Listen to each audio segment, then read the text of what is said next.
Yo, what is up everybody, and welcome back to another NBA 2K15 Rec Center game. Here we're on the fast break. Brian making the pass, and we make a cut to the lane and dunk that one home, and definitely making sure we don't get blocked on that one. So we got the usual starting five in this one. No funny figures, no mascots, just me, Walsh, Josh, Ushbag, and Brian in our natural position. Well, not really natural positions, but in our position that we usually play. As Walsh knocks down the three-pointer, and early on, Walsh had it going on offense. As this dude tries to make a spin, but he finds his teammate who dunks it over Ushbag there in a jump ball situation.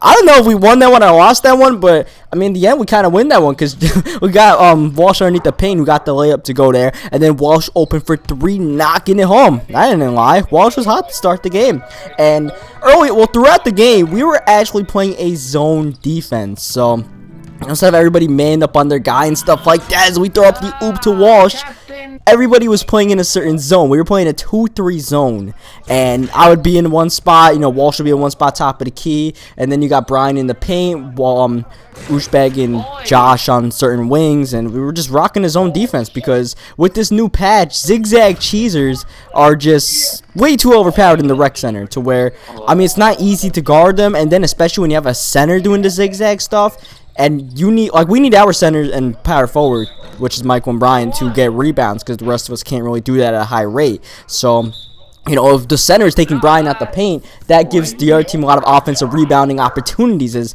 you see Brian getting the rebound, we're going to start a fast break. I'm looking for Josh, and Josh is pulling up the mid-range jumper and making a 9-point lead for us. But yeah, we need our guy. We can't give those offensive rebounds, stuff like that. So it's a bunch of reasons why we're running zone, and it's just this patch made it more, give us more reasons to run the zone. The zone is pretty effective, man. I mean, you can't really stop everything in the rec center, but it does a better job of stopping the more OP offenses that people try to run, which is basically, just kind of pull up three, except for, you can't really stop that in transition, but in half-court offense, it's easier to stop. Though, unfortunately, we are giving this lead away right before halftime. A few turnovers in this game, coupled by myself. We have 3 in the first half that we have to fix up, as we find Michael on the wing, made it a 3-point game, but thankfully we get a 2-point opportunity by finding Michael, who knocks down the jumper. Michael, he'll space the 4. I mean, he's the center, but technically he and Brian are the same height as Brian gets the offensive rebound, so they're kind of interchangeable. But Michael plays more like a power forward, bro. He'll, not always be in the paint. Meanwhile, Brian is always in the paint getting his buckets. Michael can space out for that mid-range jumper. And Josh can usually knock down this three-pointer, but he did not have his shot for most of the night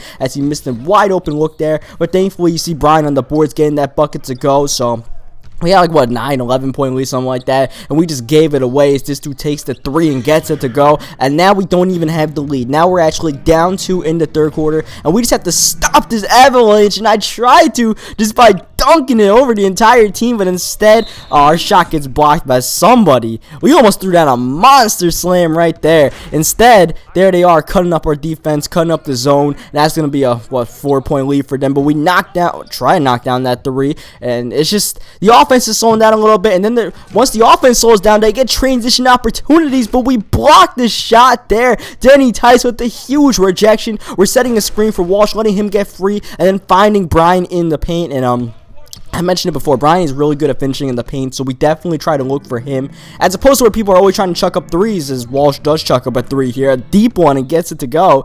We definitely get our fair share of paint points because Brian's a really good finisher in the paint, as Josh just knocked down a 3. For some reason, we didn't get Brian too involved in this game. Our offense was working throughout, but in this third quarter, we went a little bit cold, and these dudes were just knocking down damn near everything. So we need to find a new source of offense. So how about we find Denny Tice for 3 right before the end of the third quarter, getting that shot to go down. And we were not scoring at all in this game. I wasn't really taking much shots. I was definitely setting up, Walsh. I was setting up Josh. I was setting up Brian, stuff like that. But in the fourth quarter, we got to come out a little bit more aggressive. As you see, we changed the pace a little bit. We slow it down, and then we speed it up at the last second. Throw it to Brian, who finishes that one with contact and one finish right there.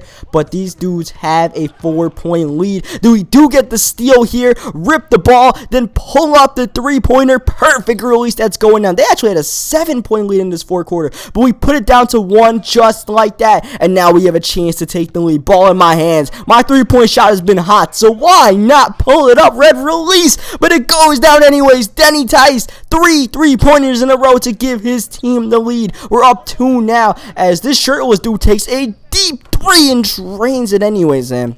These last 3 minutes are going to be a battle. It's all about execution. We can't turn the ball over. We got to put up shots. And there, I turned the ball over. Trying to get Brian involved in the second half a little bit more. And we just, I try to catch him off guard since I was scoring so much. I'm like, all right, I'll pass and they won't notice. But they did as... Oh, man, Michael got the rip, but they get the loose ball, and they end up getting the putback there. So that was a rough break for us. They're up by 1. We're trying to set a screen for Walsh, who is able to find Brian in the paint, which is what I was trying to do earlier. Thankfully, Walsh did it, and now we got the lead right back under 2 minutes to go. They find a man in the corner. Decent contest by Josh. Forces the miss. We're going to try to run on this fast break here, or we could slow it down. Dribble, dribble, dribble, and then I see Josh wide open. I'm like, oh, goddamn, I got to get the ball to this man, and he finally knocks down a big-time shot. You're not making your shots, you might as well make them in the fourth quarter with a 1-point lead, as this dude trying to pull up, but Josh with the great defense there, but unfortunately get the offensive board, so... I mean, as I mentioned before, it's zone defense, so it's my guy, but, it's not my zone, so I'm not taking blame for that one, but I might have to take blame for that one. That dude just ripped through the hole there and is able to cut the lead back down to 2 minutes left in the game. Shot clock winding down. Denny Tice with a big-time bucket. I had to take that one, the shot clock winding down. Decent look. We knock it down and make it back a 2-possession lead. You see, I'm trying to get the rip, and Walsh is able to get the steal. He sees me up ahead. I'm not going to take a shot and get blocked, but I do take an ill-advised 3, and it doesn't go. I was making all my 3-pointers. I'm like, I gotta take that one. But that was one of the worst shots I possibly have ever taken. But thankfully, I make it up for my team by forcing that dude out of bounds. It was not a smart shot at all, but we got away with it by forcing the turnover, and then Walsh finding Brian again. The Walsh to Brian connection has been real this game. That's an and one, and that is going to ice this game up. For some reason, at the end of games, Brian likes to hold the ball at the end, which is a terrible idea since he doesn't really have good handles and he always loses the ball.